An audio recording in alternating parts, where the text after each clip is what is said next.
Hello, मैं दीपिका शर्मा और आज के लेक्चर में हम अप्लाइड मैथमेटिक्स मतलब इंजीनियरिंग मैथमेटिक्स में मैट्रिक्स को कंटिन्यू करते हुए आज हम सीखेंगे यहाँ पे solution of system of linear equation.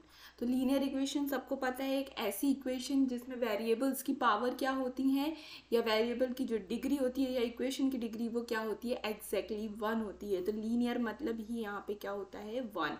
तो a equation having degree 1 is a linear equation. ये सब आपको पता होगा पहले से, ठीक है। And then what is the system of linear equation. तो सिस्टम मतलब when we have more than one linear equation तो हम उसको क्या बोलने लगते हैं, सिस्टम बोलने लगते हैं, है ना।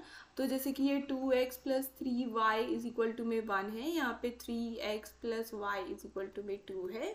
तो ये क्या हो गया, मोर देन 2 इक्वेशंस आपको देखने को मिली and these equation are linear equation. Therefore हम इसको क्या बोलने लगेंगे, सिस्टम ऑफ लीनियर इक्वेशन। तो अ क्वेश्चन या फिर आप जहाँ पे भी एनालाइज कर रहे हैं containing more than one linear equation is known as system, ठीक है। अब हमको क्या करना है, ये जो system of a linear equation आपके पास है या मोर देन 2 इक्वेशंस आपके पास हैं, तो उन इक्वेशंस का आपको सॉल्यूशन फाइंड करना है। Now what is solution.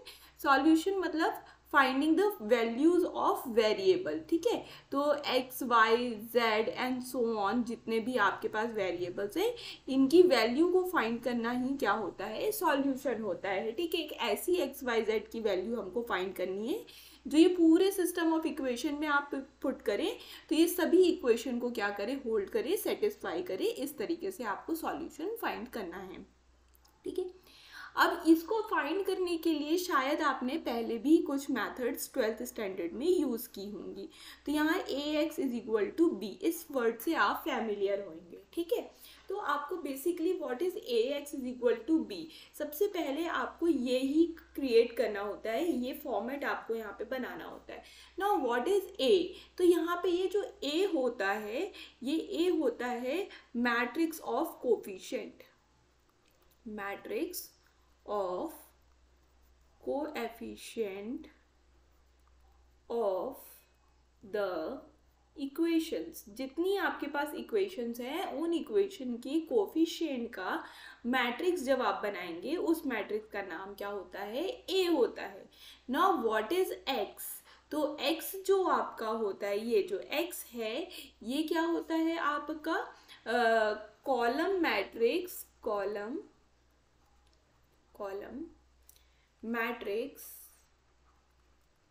Of variables, ठीक है। तो जितने इसमें सिस्टम ऑफ इक्वेशन में वेरिएबल्स यूज हो रहे होंगे उनकी आप क्या करेंगे, कॉलम मैट्रिक्स बनाएंगे and then matrix is denoted by capital X. Now what is B.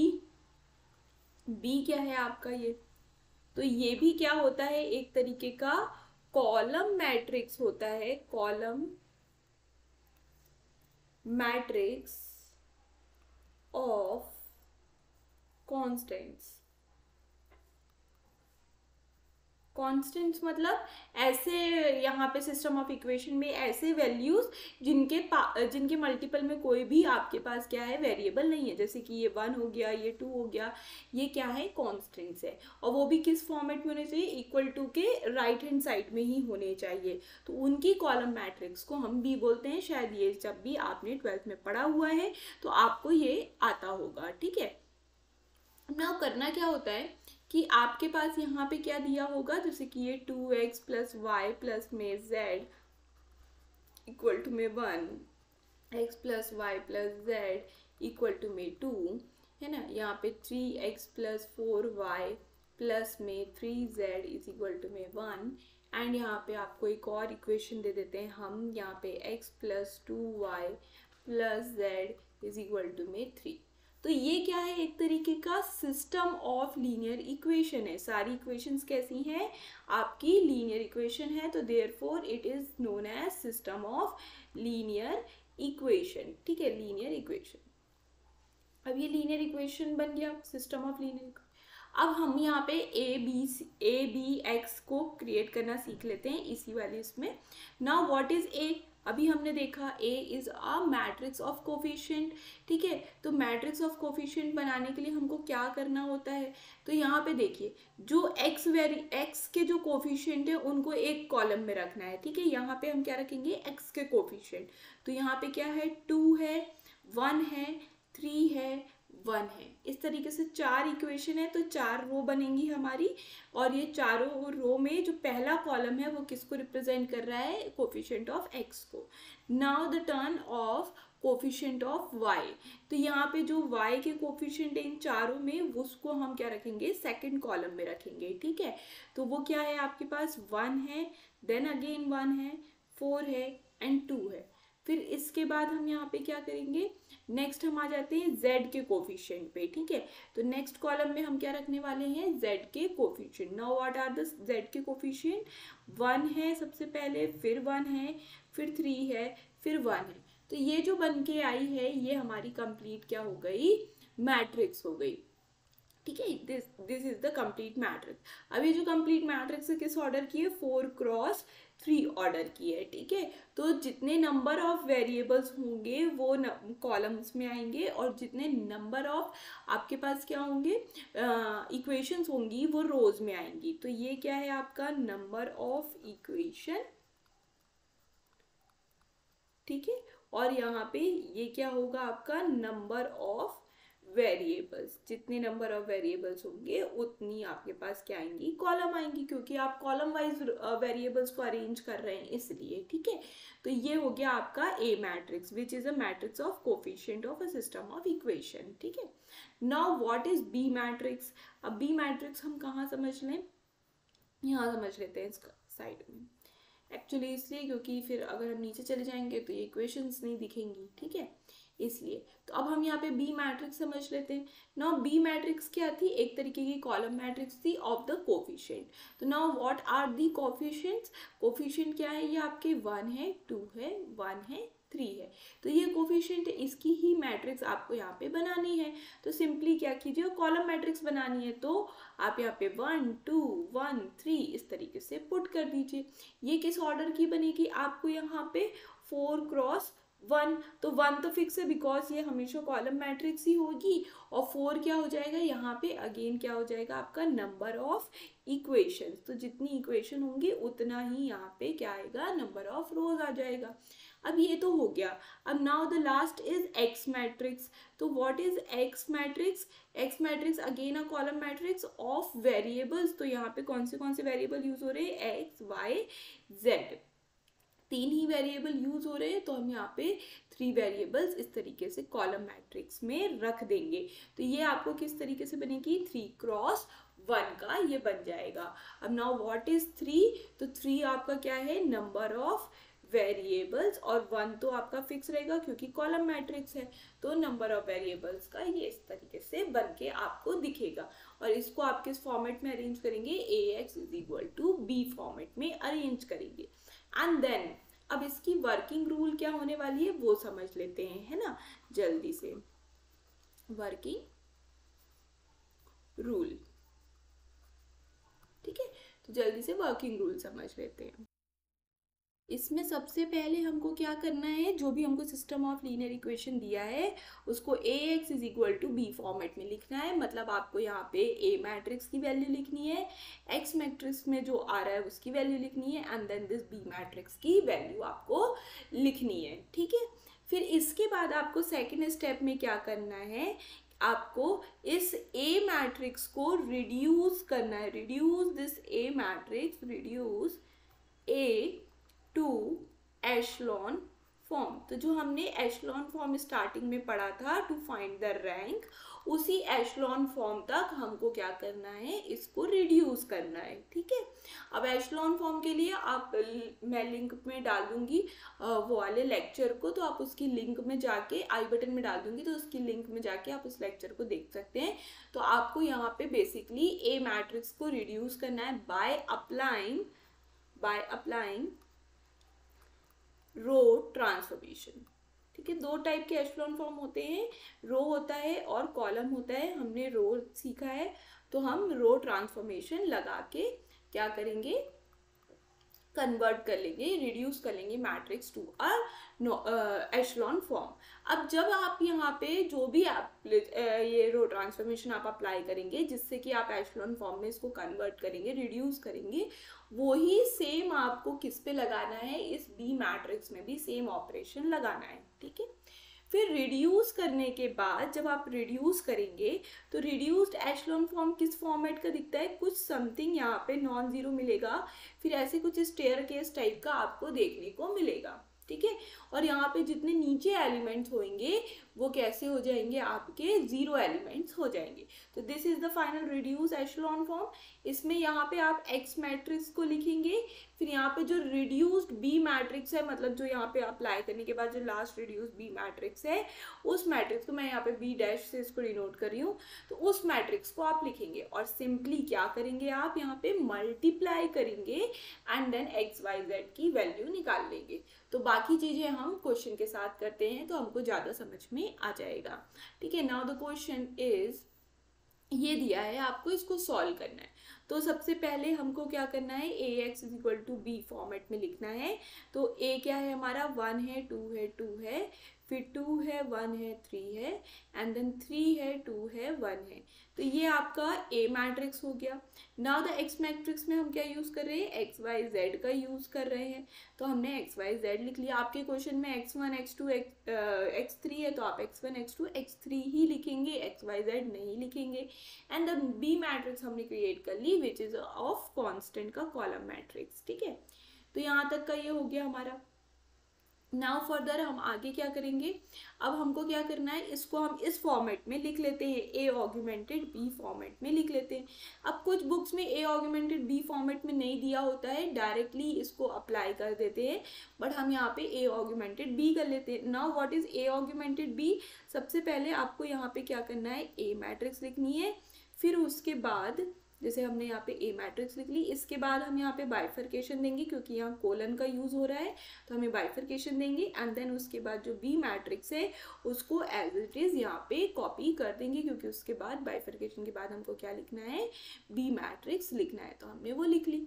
अब हमारा बेसिकली मकसद क्या है, सिर्फ और सिर्फ ये जो ए मैट्रिक्स है, ये जो ए मैट्रिक्स है इतनी, इस मैट्रिक्स को हमको क्या करना है, रिड्यूस करना है टू द एशलॉन फॉर्म। हमको बी पे ध्यान नहीं देना है, हमको सिर्फ बाइफर्केशन के लेफ्ट हैंड साइड पे ध्यान देना है और इस बाइफर्केशन के लेफ्ट हैंड साइड को रिड्यूस करना है टू द एशलॉन फॉर्म। तो हम यहाँ लिख देती हूँ मैं, इस मैट्रिक्स को आपको रिड्यूस करना है, रिड्यूस्ड टू एशलॉन फॉर्म। तो इसको आपको रिड्यूस करना है एशलॉन फॉर्म तक, ठीक है। तो अब जो भी आप रो ट्रांसफॉर्मेशन लगाएं वो लगाते जाएंगे। तो हम बेसिकली क्या कर लेते हैं, सबसे पहले R2 पे चेंज लेके आते हैं, R2 माइनस में 2R1 कर देते हैं। इसी में हम R3 पे चेंज लेके आएंगे, R3 माइनस में 2R1 कर देंगे। अब आप याद रखिएगा, अगर आप दोनों ट्रांसफॉर्मेशन एक साथ लगा रहे हैं, मतलब यहाँ पे दो रूल एक साथ अप्लाई किए, तो आप कुछ इस तरीके से रूल अप्लाई नहीं करेंगे कि ये R2 आपने चेंज किया और नेक्स्ट वाले में आप R2 का ही यूज करने लगेंगे। आप ऐसा ही कुछ यूज करेंगे जो चेंज नहीं हो रहा हो, जैसे R1 हमने यूज किया, R1 में अभी हम कोई चेंज नहीं ला रहे हैं एट अ प्रेजेंट, ठीक है, दोनों में एक साथ। तो बस हम ये करना है हमको। तो अब इसको सॉल्व कर लेते हैं। तो फर्स्ट रो में तो हम कोई चेंज नहीं ला रहे हैं, उसको एज इट इज लिख देंगे, ठीक है। फिर उसके बाद हम जब सेकंड रो में क्या लेके आ रहे हैं, R2 माइनस में 2R1, तो ये 0 हो जाएगा। R2 माइनस में 2R1 तो ये -3 हो जाएगा। R2 माइनस में 2R1 तो ये -4 हो गया। एंड 2R1 को करेंगे तो ये क्या हो जाएगा, 0 हो जाएगा, ठीक है। तो जो भी ट्रांसफॉर्मेशन है आप इस बी बाइफर्केशन के बाद वाली मैट्रिक्स बी में लगाएंगे, बट आपको रिड्यूस सिर्फ इतनी मैट्रिक्स करनी है 3x3 की, जो कि ए मैट्रिक्स है, ठीक है। फिर इसके बाद आप क्या करेंगे, नेक्स्ट वाला R3 पे आप अप्लाई किए तो ये तो 0 हो जाएगा। फिर R3 माइनस 2R1 किया है आपने तो ये -1 हो जाएगा। R3 माइनस 2R1 किया है आपने तो ये -5, तो ये क्या हो जाएगा, -2, तो यहाँ -1 हो जाएगा, ठीक है। तो हमने बी में अगेन वही सेम ट्रांसफॉर्मेशन अप्लाई किया, बट हमारा मोटिव अगेन वही है कि हमको सिर्फ ए मैट्रिक्स को ही रिड्यूस करना है। नाउ अब आपका क्या हो गया, लेफ्ट से स्टार्ट किया था, फर्स्ट कॉलम का डाउन वाला और फर्स्ट कॉलम के जितने मैक्सिमम जीरो हो सकते थे सब जीरो हो गए। नाउ अब हम किस में शिफ्ट कर गए, सेकंड कॉलम में शिफ्ट किए डाउन टू अप। अब हम क्या करेंगे, इसको जीरो करेंगे। अब जीरो करने के लिए हम किन दो रोज का यूज करेंगे, ये लास्ट टू रोज का हम यहाँ पे यूज करेंगे। R3 में चेंज लेके आएंगे, R3 में क्या कर लेते हैं, माइनस कर लेते हैं हम, सॉरी 3R3 में हम माइनस कर लेते हैं R2 का, ठीक है। तो हमारा होता जाएगा जो हमको जीरो करना है, ठीक है। तो अब यहाँ पे फर्स्ट रो में हमने कोई भी चेंज नहीं लेके आया है, वो एज इट इज लिखेंगे। सेकंड रो में भी हम कोई चेंज नहीं ला रहे हैं, वो भी हम सॉरी एज इट इज लिखेंगे। फिर लास्ट रो में हम चेंज लेके आ रहे हैं तो हम उस अकॉर्डिंग लिखेंगे। 3R3 माइनस में R2 करेंगे तो जीरो हो जाएगा। 3R3 मतलब -15 और माइनस में R2 करेंगे मतलब प्लस, तो यहाँ पे क्या आ जाएगा, माइनस में 11 आ जाएगा। एंड 3R3 तो यहाँ पे क्या हो जाएगा, -3 हो जाएगा, ठीक है। और R2 तो जीरो है ही, तो फिर माइनस करने पे जीरो वो ही रहेगा मेंटेन, ठीक है। तो यहाँ तक आ गया। अब हमारा ये हो गया। अब क्या अगर हम ये लास्ट वाला तो हमारा जीरो हो गया। अब क्या हम इसके ऊपर वाला एलिमेंट विच इज -3, क्या हम इस एलिमेंट को जीरो कर सकते हैं, नहीं कर सकते, क्योंकि अगर आपने इस -3 को जीरो किया तो जो अभी आपने इंटेंशनली जीरो क्रिएट किए थे, ये इंटेंशनली जीरोस क्या हो जाएंगे, नॉन जीरो में कन्वर्ट हो जाएंगे, ठीक है। तो इस कारण से अब ये सेकंड वाला कॉलम डन हो गया। नाउ द थर्ड कॉलम में भी -11 को आप जीरो नहीं कर सकते, क्योंकि आप ये दोनों रो का यूज करेंगे। तो इंटेंशनली जो आपने ये जीरोस क्रिएट किए हैं, ये जीरो नॉन जीरो में कन्वर्ट हो जाएंगे, ठीक है। तो इस कारण से हम यहाँ पे डन हो गए। This is the final reduced echelon form of the matrix A. अब हम क्या कर लेंगे, इसको दोबारा से AX = B फॉर्मेट में लिख देंगे, क्योंकि हमने इसको ऑगमेंटेड में कन्वर्ट कर लिया था अपनी सहूलियत के लिए, कि ताकि हमको ये रो ट्रांसफॉर्मेशन अप्लाई करने में इजी हो जाए। अब जो ये लास्ट A रिड्यूस मैट्रिक्स आपको मिली है, उसको आप कॉपी करेंगे तो आपको कुछ इस तरीके से देखने को मिलेगा, ठीक है। फिर इसके बाद इसको बंद करेंगे, फिर X मैट्रिक्स जो हमारी पहले से थी उसी मैट्रिक्स को लिखेंगे, क्योंकि इसमें तो कोई चेंज नहीं है। B मैट्रिक्स भी, यहाँ जो B मैट्रिक्स आपको दिख रही है रिड्यूस फॉर्म में, इसी B मैट्रिक्स का आप यूज करते हुए यहाँ पे B मैट्रिक्स को लिखेंगे। तो ये 1 0 -3 आ जाएगा। तो आपको ये याद रखना है, जब रिड्यूस्ड होने के बाद दिस इज फाइनल एशेलॉन फॉर्म, ठीक है। ये A मैट्रिक्स के लिए फाइनल एशेलॉन फॉर्म है। रिड्यूस होने के बाद AX = B में लिखेंगे, और जो लास्ट रिड्यूस मैट्रिक्स है उन्हीं को हमको यहाँ पे लिखना है। ये B लिख दिया हमने, और यहाँ पे ये हमने A लिख दिया, ठीक है। अब आपको क्या करना है, सिंपली मल्टीप्लाई करना है। तो आप क्या करेंगे, जब आप मल्टीप्लाई करेंगे तो आपको क्या मिलेगा, X प्लस में 2Y प्लस में 3Z। तो मैट्रिक्स मल्टीप्लिकेशन लगाया हमने, फिर हमको मिलेगा -3Y -4Z, ये इक्वल टू में 1 था, ये इक्वल टू में 0 है। देन लास्ट हमको क्या मिलेगा, -11Z इक्वल टू में -3। तो इस तरीके से हमको ये इक्वेशन मिल जाएगी। अब इन इक्वेशन को सॉल्व करना इजी हो जाएगा। क्यों, क्योंकि हमको ये लास्ट वाली इक्वेशन से मिला, this imply Z equal to में 3/11, ठीक है। अब ये जो Z की वैल्यू है ये आप सेकेंड इक्वेशन में पुट कर देंगे, तो आपको मिलेगा -3Y इक्वल टू में 4 इंटू में Z विच इज 3/11। और यहाँ से आपको क्या मिल जाएगा, Y इक्वल टू में ये 3 कैंसिल हो जाएंगे, है ना, -4/11। तो ये आपको Y की वैल्यू मिल गई, ये Z की वैल्यू थी आपके पास। अब ये जो दोनों Z और Y आपको ऑब्टेन हुए हैं, ये फर्स्ट इक्वेशन में पुट कर देंगे। तो ये इन इक्वेशन सेकंड था, ये सेकंड, सॉरी ये फर्स्ट है आपकी, ये सेकंड है आपका, और ये थर्ड वाले तो आपने डायरेक्ट कर ही लिया है। अब यही जो आपने Y और Z की वैल्यू ली है, ये आप किस में पुट करेंगे, इन फर्स्ट में पुट कर देंगे। तो आपको X इक्वल टू में क्या मिलेगा, 1 माइनस में 2Y माइनस में 3Z, इनकी वैल्यू पुट कर देंगे तो 1 माइनस में 1 प्लस हो जाएगा, तो ये क्या आ जाएगा 8/11, और यहाँ पे क्या आ जाएगा -9/11, ठीक है। तो ये आ गया आपका -9/11 और यहाँ 8/11।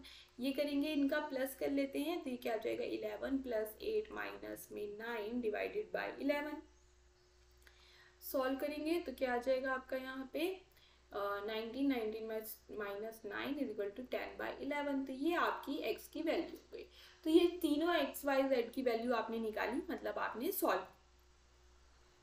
तो इस टाइप के सिस्टम ऑफ इक्वेशन के पास किस टाइप के सॉल्यूशन था, यूनिक था। ठीक है, तो यहाँ पे ये खत्म होता है। अब इसके बाद एक और आता है, ये थोड़ा सा डिफरेंट है, जल्दी से करेंगे इसको भी। मेथड एवरीथिंग सेम है हमारा। ए मैट्रिक्स को हम क्रिएट कर लेते हैं, अब थोड़ा फास्ट इन करेंगे।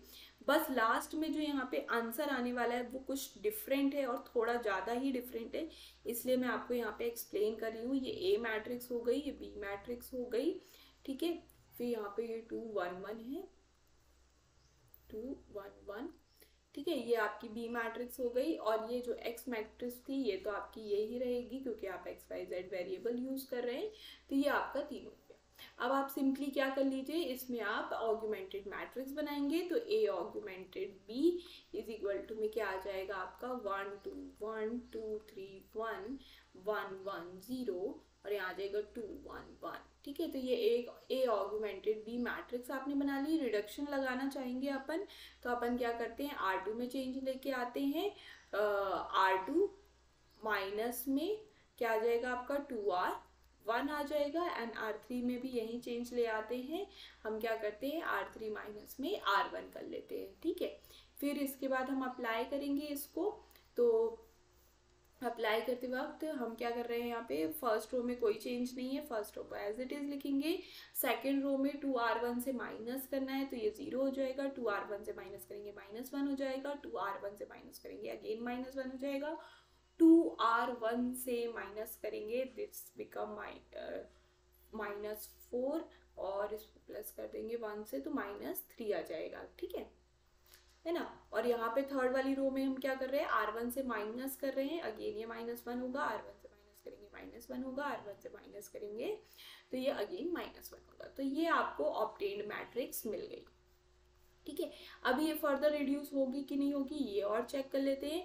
अभी देखिए, अभी ये 2 रोज का यूज करके आप ये वाला जो सेकंड कॉलम का लास्ट एलिमेंट है इसको भी 0 कर सकते हैं। तो हम वो 0 कर लेते हैं। यहाँ पे क्या अप्लाई कर लेंगे, R3 में चेंज कर लेते हैं, R3 माइनस में R2 कर लेते हैं। तो यहाँ पे 1 2 1 2, क्योंकि फर्स्ट रो में कोई चेंज नहीं किया है, सेकंड रो में भी हमने कोई चेंज नहीं किया है, तो एज इट इज लिखेंगे। थर्ड रो हमारी 0 है, ये भी 0 हो जाएगा, ये भी 0 हो जाएगा। एंड देन जब इसको माइनस करेंगे तो हमको प्लस का 2 मिल जाएगा यहाँ पे। तो इस तरीके से आपको यहाँ पे ये मैट्रिक्स देखने को मिल गई।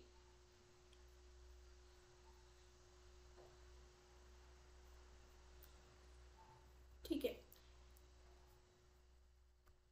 अब ये मैट्रिक्स हमको देखने को मिली है।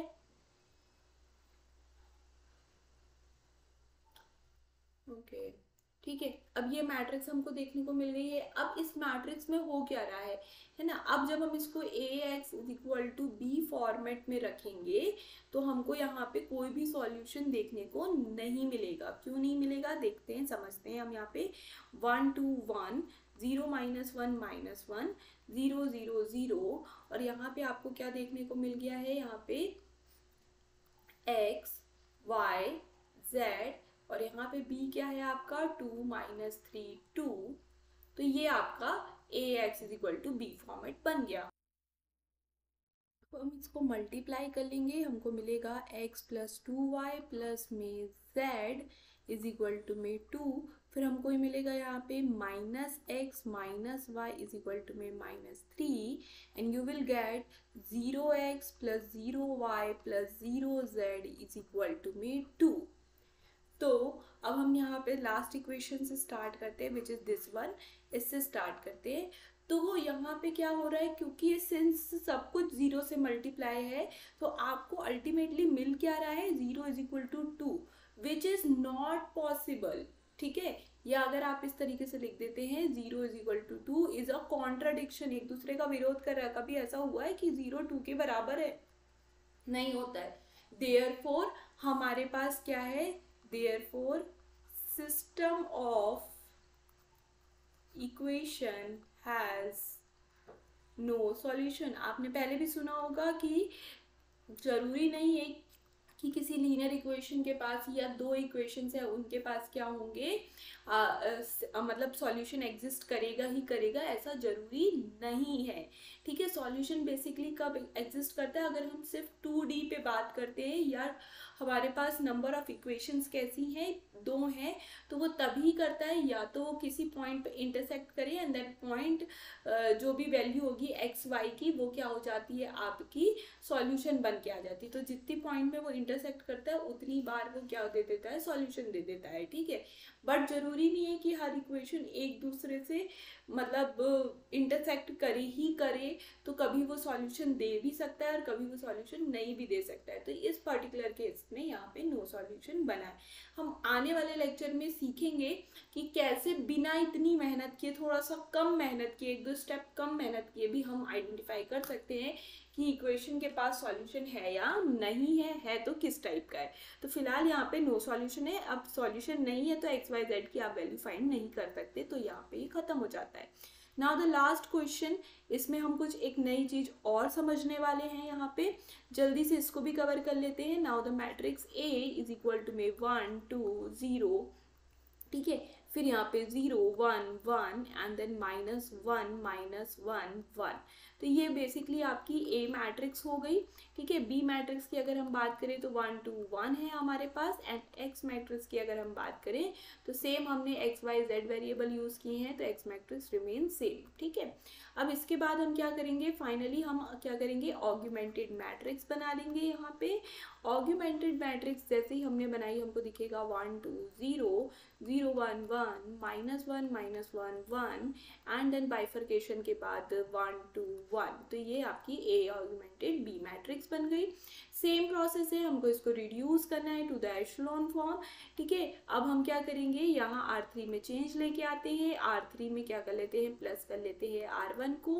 ठीक है, फिर अब हम यहाँ पे प्लस करेंगे तो क्या मिलेगा, फर्स्ट रो में कोई चेंज नहीं है, first row as it is लिखेंगे, सेकेंड रो में भी कोई चेंज नहीं है, इसको भी हम एज इट इज लिखेंगे, थर्ड रो में हमको प्लस करना है R1 के साथ, तो हमको कुछ इस टाइप से टर्म्स मिलती जाएंगी, तो हम वो टर्म्स को यहाँ पे लिख लेंगे।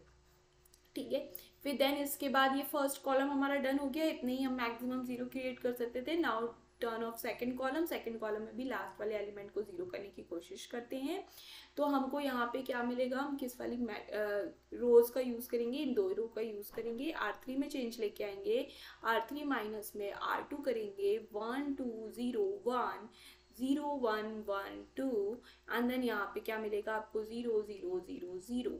ठीक है, इस टाइप का आपको मिल जाएगा जब आप R3 को R2 से माइनस करेंगे, क्योंकि दोनों क्या है, हमारी रो सेम है, तो माइनस करने पे पूरा का पूरा क्या हो जाएगा, 0 हो जाएगा।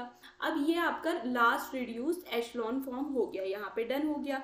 अब हम क्या करेंगे, AX is equal to B format में इसको अरेंज करेंगे।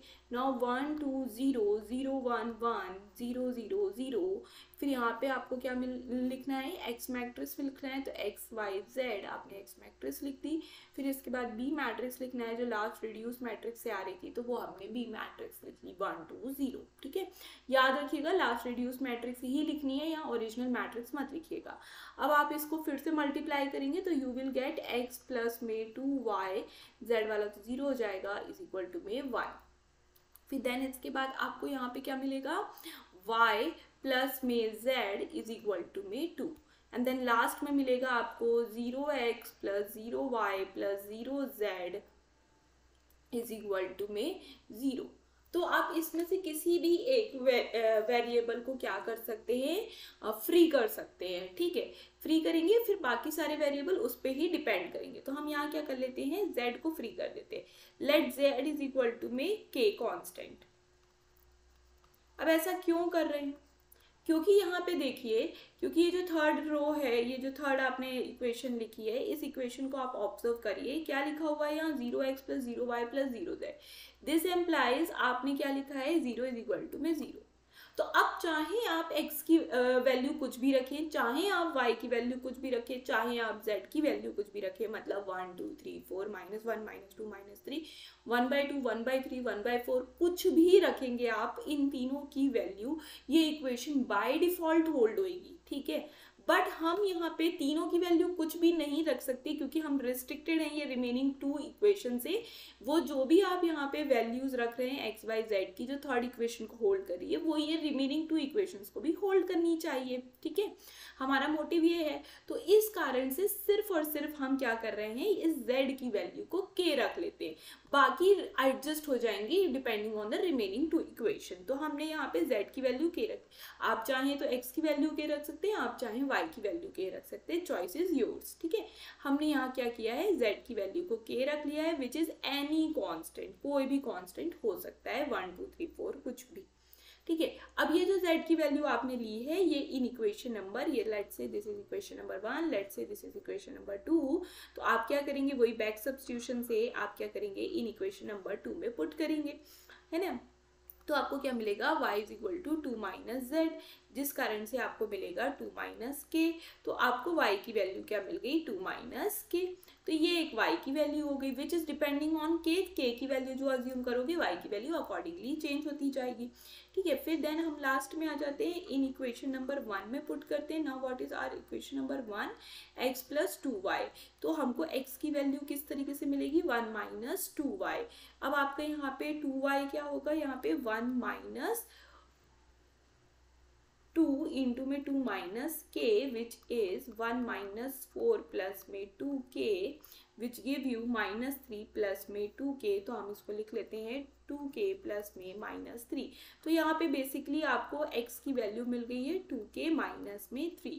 तो ये क्या हो गया, इन्फिनाइट सॉल्यूशन का केस हो गया। यहाँ x y z की जो वैल्यूज मिल रही हैं वो इन्फिनाइट हो सकती हैं, ठीक है। तो यहाँ इन्फिनाइट सॉल्यूशन का केस हो गया। जब हम 2D में बात करते हैं तो ओवरलैपिंग देखने को मिलती है, तब आता है इन्फिनाइट सॉल्यूशन का केस। तो वैसे ही यहाँ पे हमारे पास 3 इक्वेशन थी तो इन्फिनाइट सॉल्यूशन का केस आ गया। अगर आप k की वैल्यू 1 रखोगे तो z की 1 हो जाएगी, y की भी 1 हो जाएगी एंड अकॉर्डिंगली x की माइनस 1 हो जाएगी। अब आप k की वैल्यू 0 रखेंगे तो z की 0 हो जाएगी, y की 2 हो जाएगी एंड यहाँ पे x की माइनस 3 हो जाएगी। तो ऐसे आपके पास अनगिनत और इनफाइनाइट सॉल्यूशन आपके पास इस particular equation system of equation के लिए मिल रहे हैं। तो ये इनफाइनाइट सॉल्यूशन का केस बन गया। तो हमने तीनों केसेस देख लिए। जब हमको यूनिक सॉल्यूशन मिलेगा तो हमको फिक्स वैल्यू मिलेगी एक्स वाई जेड की। जब हमको नो सॉल्यूशन मिलेगा तो मिलना ही नहीं है, हमको सॉल्यूशन एक एब्सर्ड टाइप की इक्वेशन आ जाएगी जो कॉन्ट्रडिक्शन क्रिएट कर रही होगी। जब हमारे पास इनफाइनाइट सॉल्यूशन होगा तो कुछ इस टाइप से आपको यहाँ पे देखने को मिलेगा। ये जो थर्ड रो मिली थी इस टाइप से, जिसमें आप किसी भी एक वेरिएबल को k कांस्टेंट अज्यूम कर सकते हैं क्योंकि कुछ भी वैल्यू रखने पे भी इक्वेशन हमारी होल्ड हो रही है, तो उसके अकॉर्डिंगली आपको ये इनफाइनाइट सॉल्यूशन मिलेगा। तो होप आपको पूरा लेक्चर समझ में आया होगा। मैंने सारे केस कवर करने की कोशिश की है, सारे डिफरेंट टाइप से मैंने आपको एग्जाम्पल बताने की भी कोशिश की है। तो अगर आपको चीज़ें समझ में आ रही है तो इस वीडियो को जरूर शेयर कीजिए अपने फ्रेंड्स के साथ, अपने क्लासमेट्स के साथ एंड वीडियो को लाइक कीजिए, सब्सक्राइब कीजिए चैनल को, बेल आइकन प्रेस करना जरूर याद रखिएगा क्योंकि उससे आपको नोटिफिकेशन मिलता रहेगा कि कौन से लेक्चर कब अपलोड हो रहे हैं। Thank you for watching.